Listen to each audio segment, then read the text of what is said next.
Thanks for stopping by, guys, and welcome back to Scrap Mechanic. Now today we're going to be looking at a creation that I started working on a stream and I finished it off stream. I've built quite a few of these, and this is the current one. This is the main battle tank Mark V. Now with the introduction of explosive canisters coming out soon, I've been working on cannon designs that can accommodate that. Now the S-tank I built recently, I discovered wouldn't work. After looking at the screenshots more, instead of the smaller canister being a 1x1 like I had hoped, it appears to be a 2x2x2 cube. So I had to make a new cannon to accommodate that 2x2 size. Now this is the cannon in question. This is the same one that's inside the tank right now. And this cannon uses some old technology and a lot of new technology and crams it all together to make it work really, really well. I wouldn't say it's my most powerful cannon, but I would say it is probably my most sophisticated and reliable of sorts. So this uses these little pieces. These are the only pieces I could find that have a 2x2 cubed area, and they don't have any connections on the outside. There are other items that have 2x2 areas, but all of them have a connection point on the outside, which I can't use because this has to move freely in the barrel. So once this is loaded, press the black button, which will load the round. Once it's loaded, press the red button, and it'll fire. So there's 3 stages to this firing mechanism. The first stage is the loading phase stage. Don't know why I said phase there. After you put the round in, press the black button. This is the loading stage. The piston moves forward. This clears it of the open area and it puts it into the solid barrel. Now that it's in the solid barrel, the only way for it to escape is out. A lot of my old cannons had a breech or some kind of block that would come down and close off the gun, but that left a weak point where the bullet could actually try and shoot out of that rather than out of the barrel. This forces it so that there is no weak point and it's in a solid and sturdy barrel. The next part is what I would call the stabilization phase. There's a few names I've called it. Basically what it does is it pushes it forward slowly, and then once it reacts and starts getting the physics to work and work properly, then the actual firing phase, which after it pushes slowly, it then shoves it out the barrel. So if we hold this, you'll see it moves slowly and then it fires. And then it comes back. So that's a 3-stage firing mechanism. I really do like it, and it has worked quite well. It's been quite reliable. And a few features this has is I've been shooting horizontal. A lot of my old guns couldn't actually do this. You'd almost always have to have them pointed upwards for them to actually, the bullet and the firing pin here to connect properly. But because of that second stabilization phase, ensures connection between the bullet and the firing pin, allowing it to fire while the gun is horizontal. This also works when the gun is aimed down. So if I lift up the back, none of my guns could do this, but if I do this, it'll load the round. The stabilization phase ensures connection between the bullet and the firing pin. Now you do have to be careful if you do leave the round in the chamber for too long. They can still get disconnected, and then it'll still fire. So that's one of the major improvements. This 3-stage firing mechanism makes it really reliable and can do things the other cannons couldn't.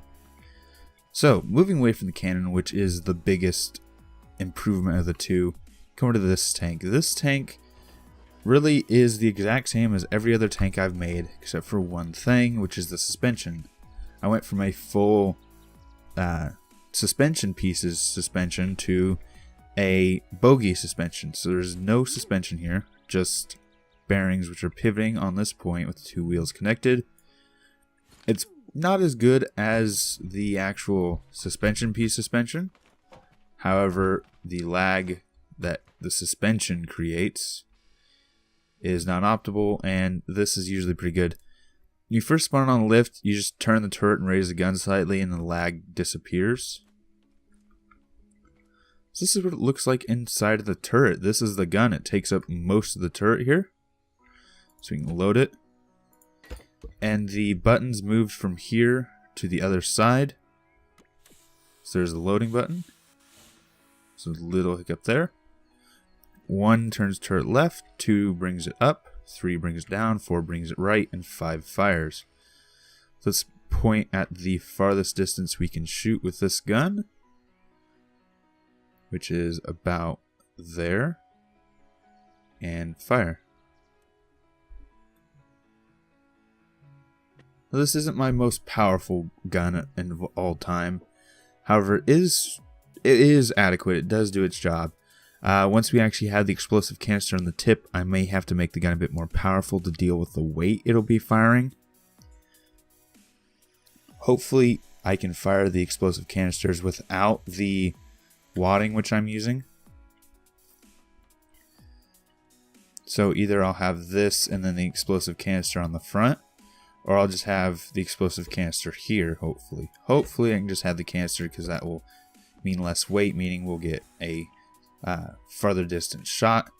But if it's needed, we can put it because this gun can accommodate it just because of the size of the loading rack that we have here.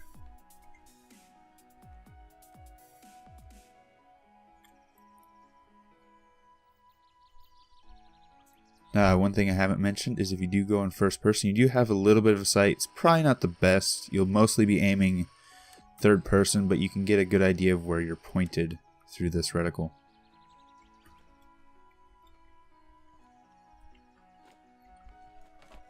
Now, this is the first tank with a full armored top. That's why this tank is as tall as it is. Unfortunately, that is a bit of an issue. It does make it silhouette a bit higher, makes it look a bit odd. But it does mean that if you are getting bombed, you do have some protection on the top. So that is always a good thing. And another thing about this turret is with this, I guess you can say, loading ramp design, you're not fixed to just having these. Because a lot of my old guns, as soon as you put the round in, it'd snap closed and you couldn't do anything. This, you can actually put custom shells. You could put a shell that has logic in here if you wanted to hook some sort of contraption up in the back. You could actually load in a specialty round that was a 2x2 by however long you want it to be. So let's say do something like this and say I want to have a shotgun effect. I can actually load 4 of these, load it. Now I have what will essentially be a shotgun. It doesn't work the best, but you could do it. Alright, let's hit 5. And just all exploded out of the barrel. Let's try that one more time, see if we can get it to work properly. This was not the intention of the gun, but the way the firing mechanism works, you can do it sometimes.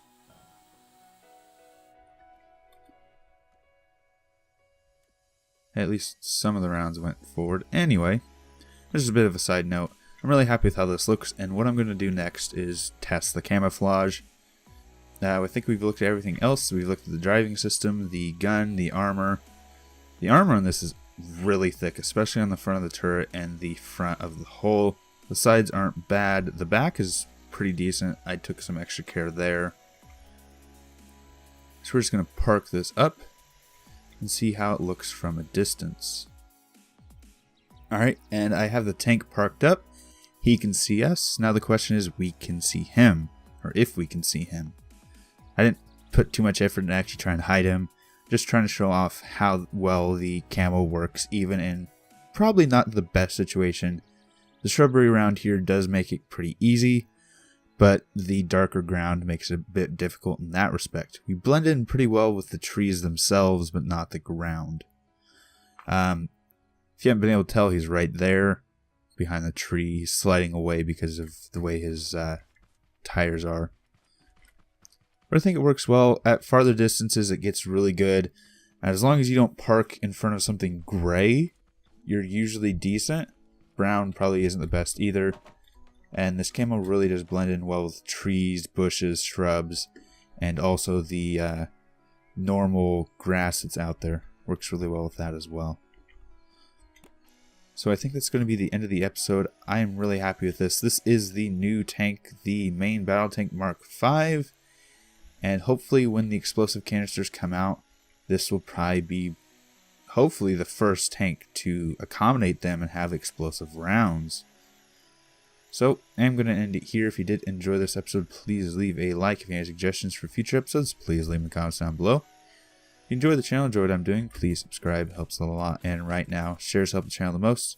So if you do want to help out the channel, please share this episode with a friend. Thanks for stopping by. Thanks for sticking around. Until next time, peace.